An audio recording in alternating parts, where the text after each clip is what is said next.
Assalamualaikum warahmatullahi wabarakatuh. Saya Baby Agestiara, guru SD 105295 Percut Hulu.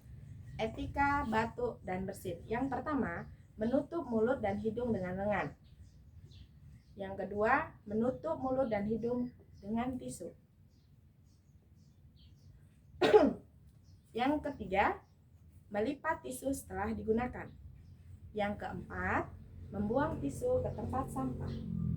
Dan yang kelima, memakai masker ketika batuk berkala. Yang keenam, mencuci tangan dengan sabun dan selesai. Semoga bermanfaat. Assalamualaikum warahmatullahi wabarakatuh.